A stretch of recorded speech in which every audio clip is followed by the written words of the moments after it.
Okay, a huge focus of this election, and rightfully so, is the struggles working parents are having with accessing and affording childcare across the country. Now, this is something we've done a lot of work on in the Institute lately. We produced a policy paper last year titled Supporting Working Parents, the Case for Improved Childcare Policy in Ireland.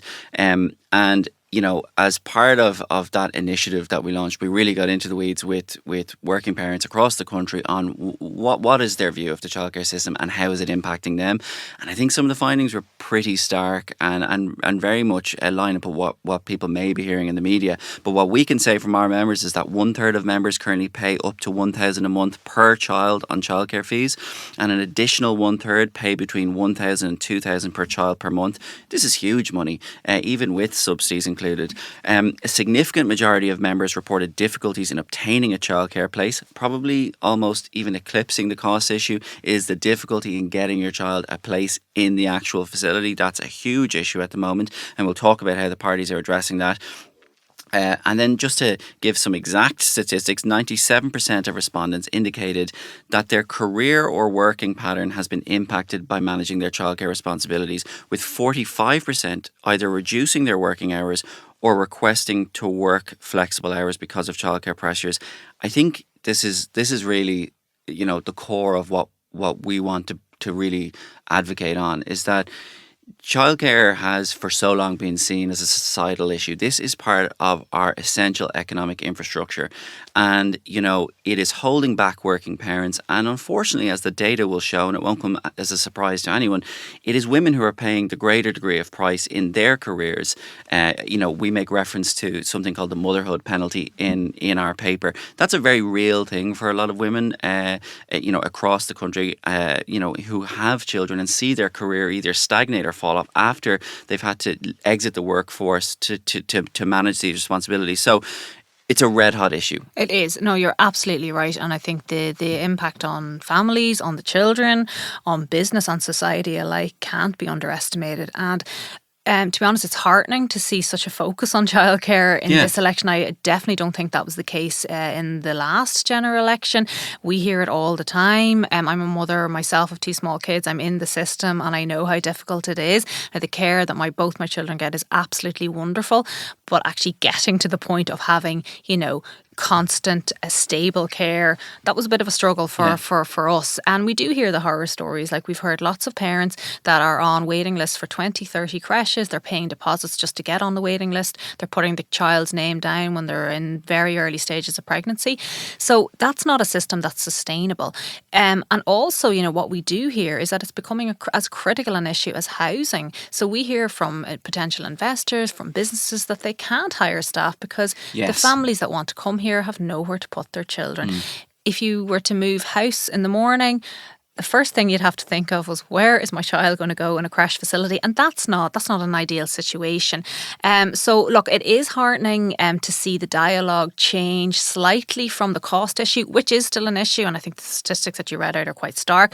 But the commitment and the recognition even that there is a capacity problem within the system is much more prevalent this time around. Yeah, absolutely. It is scary stuff. As an expectant father myself, I can honestly tell you I look forward with severe anxiety to trying to get a place for my child in a childcare facility. But look, let's get into what the parties are saying in their manifestos. There's a lot to dig into here, and which is a good thing.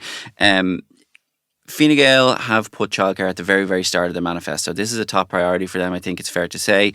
And what are their headline pledges? They're pledging to cap childcare costs to £200 per month per child, extend the early childhood care and education scheme by 1 hour, addressing capacity issues to create 30,000 new early learning places by 2030.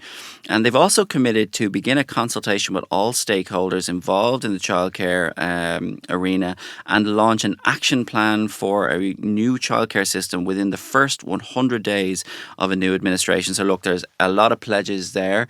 Will parents be heartened to read these? I think capping childcare costs 200 a month is eye-watering, when you Yeah. think that a lot of parents are paying 1,000 per month. So that's a significant reduction in the monthly fee. Now, we know the national childcare subsidy increased significantly in September. It went from €1.40 an hour to €2.14 an hour, which has, like in my own case, it's reduced my childcare costs by half, which is it's fantastic. It really is. So to say that costs will be in line, but I suppose other European countries, a lot of other European countries have a model where costs are €200 per month. How it will actually work in practice, the detail remains to be seen on that. But I guess that's that's an attractive policy point for a voting parent, if there ever was one. The ECI scheme, I suppose, extending that by 1 hour in the second year is also positive because a lot of parents find themselves in the situation where they, the care is covered for the morning. And then, what do you do with the children in the afternoon? And some of the parties have proposed, maybe an all-school campus idea, which is something that we heard that a lot. Yeah, yeah, and we had floated that idea with the political parties. That why not have the whole system on one campus? It makes sense and makes it easier for parents as well. So, that extra 1 hour free, I'd assume the detail is a little bit light on that. That will also help. The 30,000 new early learning places by 2030, that's quite interesting. We're coming into 2025. That's about 6,000 places a year they're planning to develop. The concern I suppose I'd have with that, it's quite a huge number. We know that the system has difficulty retaining staff. Yeah. So they're highly qualified people that work in this early learning childhood sector in particular, and they're paid quite little. The rates of pay are quite low. Now I know they've made moves to improve that with core funding and the conditions that come with that, but I'd like to see, I suppose, a focus on how they're going to remunerate and attract staff into the sector to fulfil that ambition.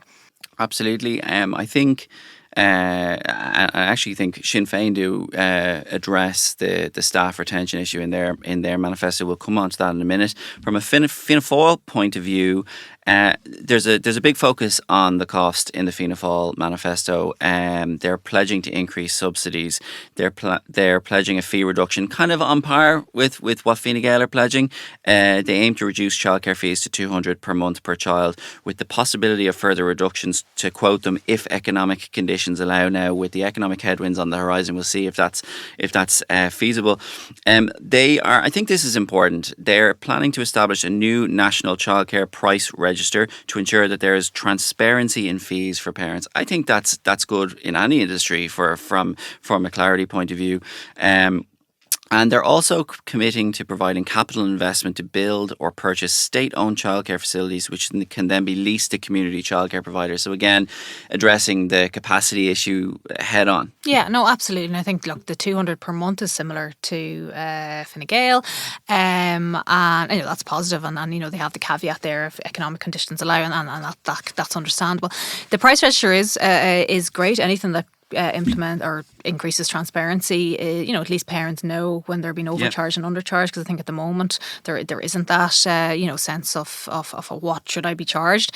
They also proposed, and this is one thing we had suggested to a lot of the political parties that we've met over the last few months, was an audit of black spots in the country. So have a look to see what areas of the country are lacking in places, what the population growth is, and just to have a handle on future planning. And I think that's going to be key to solving the capacity problem, because there is no point just putting a creche into a place if there's no need for it. Equally, there's no point putting a 20-place facility in when you actually need 100 places. So I think a national audit and someone actually taking control over that would be really positive. And I suppose one thing just on the Fine Gael, just going back to the Fine Gael manifesto, they did talk about taking integration out of the Department of Children. So at the moment, and I think back in 2011, it was the Department of Children and Youth Affairs, I think it was called.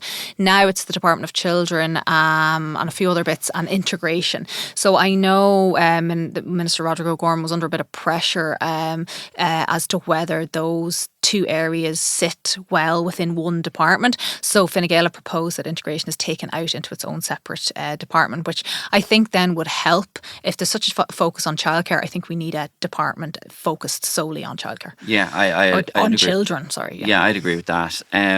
Looking at the Sinn Féin manifesto, so their headline pledge is €10 per day childcare, and this is important. Whether your child is in a creche or with a childminder, they have committed to conducting a full review of core funding. Now, this is something that we've talked a lot about in the past in our own lobbying, but they're committing to conducting a full review of core funding based on data collected by the Department of Children to examine its distribution to providers. So, look, this really goes to the crux of how we assess whether core funding is working.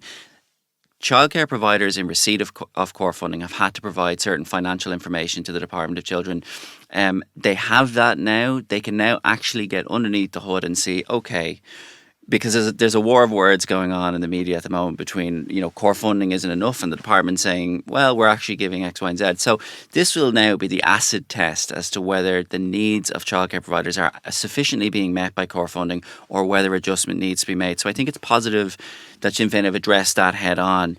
I think you're absolutely right. You can never argue with data, and if the facts are there, that a childcare provider needs more funding, or they have the situation now where they can see the profit and loss with whatever we call it, no money. And I don't think the receipt of that data should be underestimated, and someone should be analysing it to see, look, are these businesses viable? Because as you say, we hear varying different stories in the media. You will get various different stories from different size providers as well. Yeah. So it's important to recognise that we, providers are anything from 15 providers nationwide to one-man bands. So, I think the importance and the value that financial information that accountants have helped provide into the department will help with dealing with the aspect of whether core funding is sufficient. Yeah.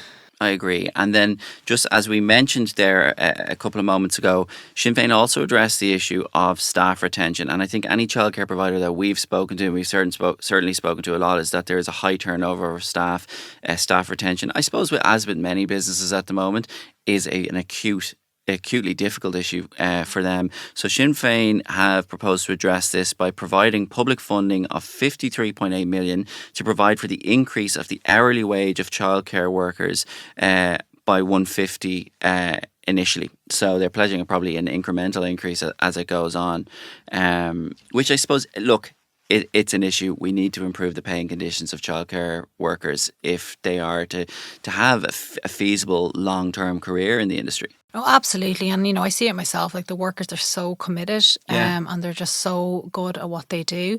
And how they manage 2-year-olds is beyond me. And I think they deserve to be paid better. And it comes back to the point I made earlier. They're very highly qualified people. Yes. And we need to recognise that. So that's positive from Sinn Féin that they've called that out.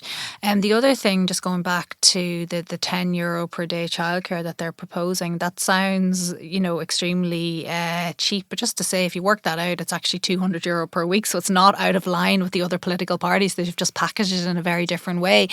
And the other thing Sinn Féin have talked about is extending parents and maternity leave to cover the first 52 weeks of child's life. So that's quite substantial as well. So I think what I understand that to mean is that the state will pay for 52 weeks as opposed to maybe the current 26 weeks that you get for maternity benefit. And I think parents leave is in and around 9 weeks. So again, the devil will be in the detail on that, but Sinn Féin have certainly committed to making things a little bit easier for working parents.